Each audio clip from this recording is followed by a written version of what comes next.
Yeah, so kind of had a repeat of last year. Last year we beat Gonzaga, then we beat Houston, and then we had the Memphis game. So it was kind of ironic that we got a big win, kind of two big wins. I mean, not quite back to back, but we got the North Carolina win. Then we've got the Houston win, and now next game after the Houston win is Memphis again. So we've kind of talked to our guys about letdown and being inconsistent last year a lot in the offseason this year. So we're going to see. Now Memphis is a really good team. This isn't like we're playing a bad team worried about a letdown. Like even if you play well, you could get beat by Memphis. We could play a really good game, just not shoot the ball well, and Memphis could beat us because they're a good team. So it's not one of those deals where like if we just come in and play hard, we're going to get a win. No, that's not the case. We got to play hard and we got to play well. Like we're going to have to not turn the ball over, make shots, play hard on defense because they're good. I mean, if you look at their top 10 guys, 9 of the 10 are seniors. I think 4 or 5 of those 9 are fifth-year seniors. I mean, DeAndre Williams is 26 years old. I mean, he's older than guys on our support staff. Like they've got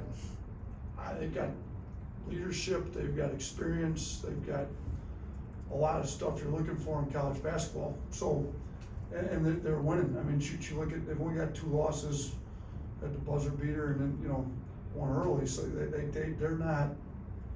I don't know if it's a buzzer beater, it's a 1-point game, no, but they're a good team that's beaten some really quality team. I mean, Auburn was 11th in the country, and they handled Auburn pretty well there in Atlanta. So it's going to be a good test. We're fortunate we get them at home this year. It was on the road last year, so at least our test comes in a home environment. But I'm looking forward to see how our guys handle this test. Charlie? After the game, you talked about some of the young guys kind of stepping up. They've kind of done that at points all season. Is there something maybe about this freshman class that you've learned since getting them on campus that you maybe didn't know during the recruiting process? Yeah, I mean, I would say this with them. They're a lot more mature than maybe a typical freshman class. And Memphis has 9 seniors, but age doesn't always equal maturity. I think we've got some really mature freshmen, even though they're younger. I think they've shown some maturity. I think you look at a guy like Noah Clowney, I mean, he's really intellectual, asks great questions, he's super serious about his game. Jaden Bradley, very mature, handles stuff well, has handled some adversity. He had the surgery that ended his senior year, he's had to rehab all summer. Didn't play particularly well because he was coming back, was out of sync and just handled it like a pro, just kept getting better, just worried about getting better. Brandon's had some tough games. The Houston game, Brandon's 0 for 8 from the field. He didn't quit playing. We had him in at the end of the game. He played great defense. He got some tough rebounds. He, made 6 free throws, went 6 for 6 late game with a lot of pressure on him. There's been some adversity. Rylan Griffin, maybe not playing as well as he'd have liked at certain times, not playing as many minutes. Steps up in the Houston game in the second half when we need a big lift. Hit a big 3, got a big bucket, made some great passes, made some plays on defense. I just think they're more mature, handle adversity better than and a lot of that stuff's hard to predict when you're recruiting. You can tell how talented a kid is. It's hard to predict how mature, how they're going to handle adversity, and I think they've done a really good job with that. Charlie? Nick, sorry. Let's keep rolling if you want. Yeah. Noah Clowney, you touched on it briefly, but when he got here to now, I mean, what have you seen and what stood out about just the way he's handled things and been able to put himself in a spot to be contributing like he is? You know what? He works really hard. He treats himself like a pro. He's very intuitive, very intellectual, asks a lot of really intelligent questions, studies a lot more film than probably, I don't want to say anybody in the program because we got a few guys that really study, but he studies as much film as anybody in the program. He comes back with questions that most normal kids wouldn't come back with. Hey, what do we want to do on this? I saw this happen, such and such did this in this game. Well, how do we want to guard that? Hey, in practice yesterday, I went back and watched practice. This happened. I mean, he's a student of the game, like a high-level student of the game, which enables him he's an elite athlete, but when you put the athleticism involved with some IQ, which he's shown he's got with some toughness. And I don't wanna compare anybody around here to Herb Jones, cause that wouldn't be fair to them or her, but he's along those same lines. Like, he'll play through injuries, he's tough, he's great. He took 4 charges the game before. Like, he'll put his nose in there and make some tough plays along the same line as Herb Jones. So when you add the fact that he works really hard on his game, so his skill level is really getting better, and it came in decent. He's an elite athlete, he's got a high IQ, and he's tough. Like, that's a pretty good combination. You know, like, he's gonna be successful. Like, he's gonna play for money, you know, for a long time, in my opinion. So I don't know at what point, what level and all that, but he's got a legitimate chance to be a real pro. James? With Memphis coming to town, Kendrick Davis kind of comes to mind, just another scoring guard. And we've seen Namari Burnett really kind of take that one-on-one challenge, especially with Sasser on Saturday. Have you ever had guards that have been able to kind of take guys like that one-on-one and just face guard all day, where you really don't need to you kind of put them on an island, they don't need help or anything on that side? I mean, probably not since we've been here quite like that. We did do it at Buffalo. We had some pretty tough, hard-nosed, defensive-minded guards up there that you do that with. I think Namari maybe didn't even have necessarily that reputation. A lot of guys with the ranking he had coming in and his offensive ability, maybe don't want to buy into being that type of guy, that role, but he's really been all about winning. Just wants to do whatever he can to help the team win. And his defense on Sasser was as big a reason we won that game as any was. So, we're really trying to pump him up on that, give him credit. Let's maybe make him that type of guy for us. Then I think his offense will continue to come. Like, he's a talented offensive player. I mean, he's makes shots at a high clip. We've seen him make shots. He can finish. You saw his dunk the other night. His athleticism's coming back. So, hopefully we can get him going here a little bit offensively. Maybe the defense will spur the offense, and he's already starting to come offensively. He's starting to get a lot more comfortable. Cody? You're the first Alabama basketball coach to pass Nick Saban in the rankings since he's been here. What does that mean to you? And then do you ever step back and kind of think how quickly this has come together? So, I think I didn't realize that was the case. So repeat what you just said. This is the first The time. first time since Nick Saban took over the football team that the basketball team's been ranked higher than the football team. What are we ranked right now? 4, and they're ranked 5. Oh, okay. I didn't realize that. I'll say this. I think that speaks to the level of football that Nick Saban's brought to Alabama. Like, wow. Like, how long has he been here? How many years? 2007. 16 years. So for 16 years, there's a lot of polls that have come out. Football team's been, my guess is he's been number 1 or 2 in half of them. The basketball team would have been pretty good to be ranked ahead of him. So, and you know what? Maybe when he was getting it built in the first year or two, I don't know what obviously the basketball program wasn't at the level we've gotten it to now. So I think it speaks to how ridiculous the football program is around here to go that long. Look, on our end, we're just trying to get a little bit better every day. And we're obviously, coming off a big win over number 1 team on the road, so people recognize it.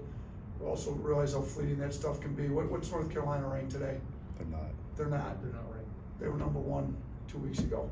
Okay, so it's nice to be ranked high. Let's build it up for our fans. Let's get everybody out here Tuesday. Get the number 4 ranked team in the country playing at home against Memphis, who's a really good team. It'll be a great game. But if you don't take care of business today, it's gonna be gone. If you don't take care of business tomorrow, the rankings are out the window. So.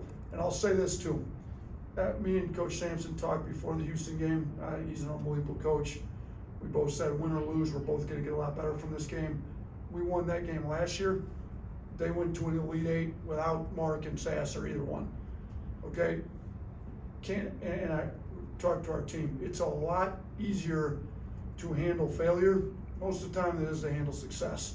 So we just had some success. Are we mature enough to handle the success that we've had? Because last year we weren't. Last year we had some success and we didn't handle it well. We've been talking about that all summer, all fall, all coming into this. The test is here. we've now gotten the success. Can we handle the success? So, I got off topic a little bit. Yeah, the question, I didn't know that. It's great. You know, football teams still fit best football, and to be honest with you, that ranking's probably off too, to be honest with you. They're probably better than the 5th best football team in the country. It's just whoever they lost to, however those rankings are determined, they probably deserve to be in the, not probably, they do deserve to be in the playoffs, but they're not. So, we'll see if we deserve the number 4 ranking or not tomorrow.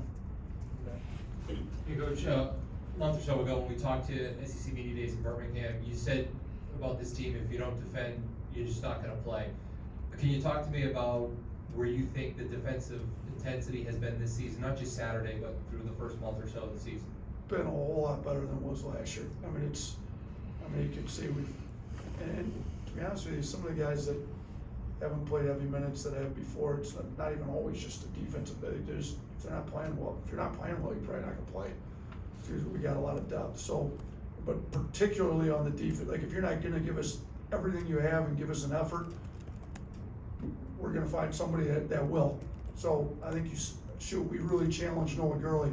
I think the box score had him for 6 rebounds. We do our own stats off the video. He had 8 rebounds in a short amount of time. We really challenged Noah so Noah's rebounding a lot better than he's ever rebounded. We just went against one of the best rebounding teams in the country in Houston. He came up with 8 in fairly limited minutes. So I think you're seeing it. Guys are playing harder, giving a better effort.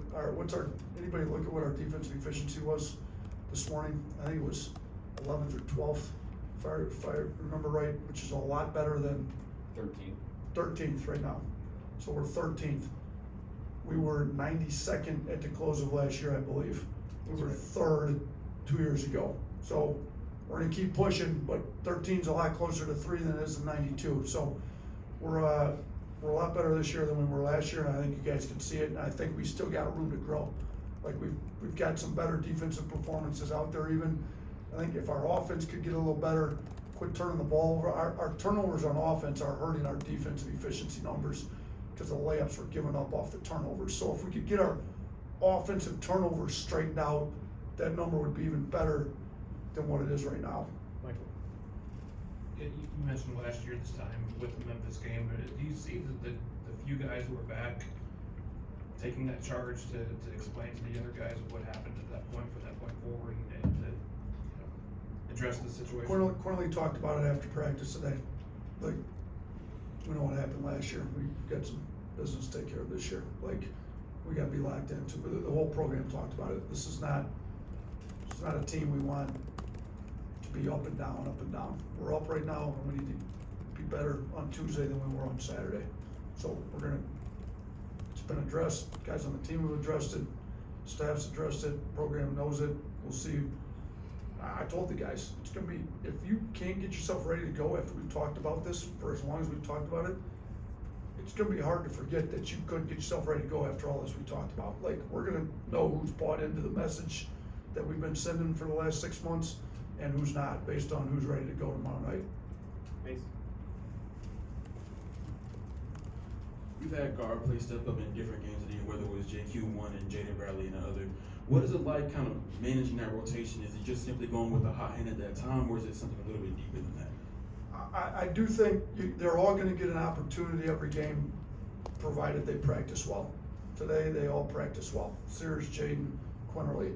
You've also seen us play all 3 of them together for decent amounts of time. Jaden Bradley's tough as nails. Sears is, got some strength to him, tough. Quinterly's quick. Like, you can play Jaden Bradley on some 3s, especially when we put some shot blocking behind him. If you put Charles at the 5 and Clowney at the 4, or we've even gone small and put Brandon Miller at the 4 some and really spread people out and have 4 playmakers out on the floor. So how do you determine all the minutes? Well, the good thing is it's not football where you can just play one point guard. It's basketball, you can play multiple, point guard being quarterback, but it's basketball where you can play multiple guys at the same time. So we don't have to make a decision as to which one is in the game at that time all the time. We can play multiple ones. Now, which ones are getting more minutes? I think within the course of the game, you gotta figure out who's playing better, who's got a better matchup, who's taking care of the ball better. Jaden Bradley didn't have a turnover in all the minutes he played against Houston, who turns people over a lot. And we talked a lot about turnovers, so Jaden was taking care of the ball well, he was guarding well on defense, so he's given us the best chance to win, he's gonna play more. And you know what? Clowney was great with it. Like after the game, he gave me a big hug, told you we were gonna get you this one, coach. I need to play better for us, I'll be better, but I told you we're gonna get to, I mean, he was as happy as could be that we got the win. I just, like when the guy with the most experience, that's been here the longest, that's been the SEC tournament MVP, can be that happy, and a freshman was playing more minutes than him, it speaks to the culture that he's helped build here, that we've built, that our players really have built, and I got goosebumps, like, thinking about it, like, this is how far Quinley's come, like, he's legitimately really, really happy for everybody on this team, even when he didn't play his best game. And I think he's gonna play well tomorrow. He had a really good day in practice. Me and him talked about it. You gotta practice well to prep yourself to play well. I thought he had a really good day in practice, so I'd look for him to be, you know, along with Jaden had a good day too, but I think Quinley's gonna be pretty good tomorrow night. Last one, Nick. Just had a quick follow-up on your answer about Clowney. I mean, obviously, your class, top to bottom, was really strong, but he wasn't that McDonald's All-American. He wasn't that five-star guy. Has he surprised you guys to a certain extent, just how well he's done so quickly? I think he surprised everybody outside the program a lot more than he surprised us, but I'd be lying if I didn't say he maybe surprised us a little. Like, we knew he was gonna be good. We knew he was athletic. We knew he worked hard because he's in the gym all the time, but you can't, it's really hard to tell how, you know, we knew he was intellectual on the phone. Sometimes that doesn't translate to the court. He's really smart on the court, like really smart. So sometimes that's hard to predict, you know, and then just how tough is a kid. The high school coach will tell you, and he played for a really good high school coach. So he came in well coached, ready to play. But again, I was a high school coach. You never want to say anything bad about your kid. So you're going to kind of get what most coaches want their kid, you know. So sometimes that stuff's hard to predict. But his toughness, his IQ, like just how, to be honest with you, how well he comes into big games. I mean, you look at the Carolina game, how he started it. Even though he only played 3 minutes, he was good in those 3 minutes. The start of the Houston game, I mean, he's ready to play in every game. He's not scared by it. So that stuff's hard to know when they come in. So yeah, probably a little surprised, but I don't even know. I don't follow the rankings all that much. So you got to be ranked high to be a McDonald's All-American. So obviously his ranking wasn't as high as, if they re-ranked this class right now based on play up to this point, he'd be a lot higher than what he was, you know, based on his play in high school. So super happy we got him. I think our staff does a great job evaluating guys. There's some guys that are ranked really high that we don't think are that good. I think they get to college and they prove they aren't that good. There's some other guys that are not ranked that high that have come in and played really well. And, you know, Clowney's one of them. So I think I love our current recruiting class for next year, to be honest with you. I think we've got some guys that are a little underranked right now, to be honest with you, that I think are gonna surprise some people when they come in. So I think our staff's done a really good job doing our own evaluations, not just going off recruiting rankings, so to speak. And Clowney's one. I mean, he didn't play for a shoe team. You know, he didn't play in the UIPL or Adidas or Under Armour. And he played for a non-shoe team based out of Atlanta. They do a really good job, but you know, he's not seen by everybody. We saw him plenty, because obviously. So I mean, he's been great for us so far this year. Thanks, good.